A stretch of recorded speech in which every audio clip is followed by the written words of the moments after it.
தேவ ஜனமே, அவர் சொல்லுகிறார், who are you?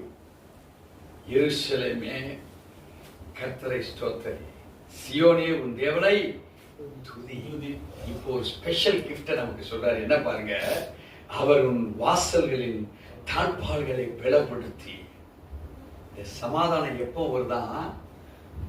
உனக்குள் உன் தாழ்பாள்களை பலப்படுத்தின அனுபவம் தான் இந்த சமாதானம்.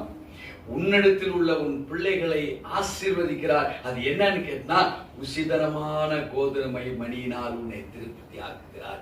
நீ உடனே தின்ற கோதுமைக்கு போயிடாத. நமக்கு தெரிஞ்சலாம் என்னது? அப்பமும் தண்ணீர் ஆசீர்வதிக்கிற தேவனே.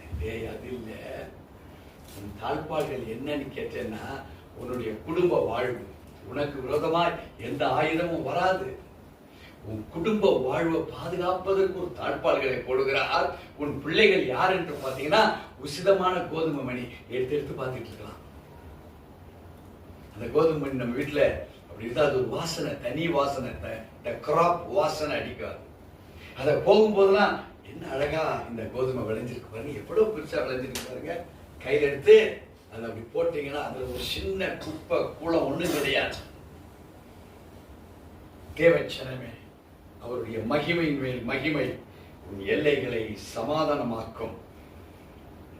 உன் சந்ததிகள் இந்த உசிதமான கோதுமை மணியை போல உங்க வாழ்க்கையில ஜெனரேஷன்ஸ் நீ பார்க்கலாம்.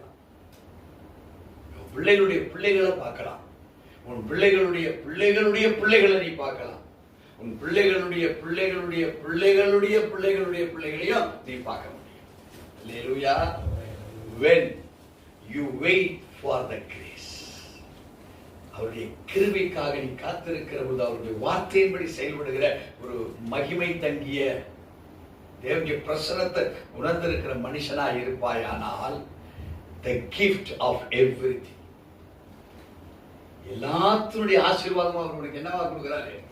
கிஃப்ட் பிரமாதமா பேக் பண்ணி இந்த உலகமே பார்க்கும்.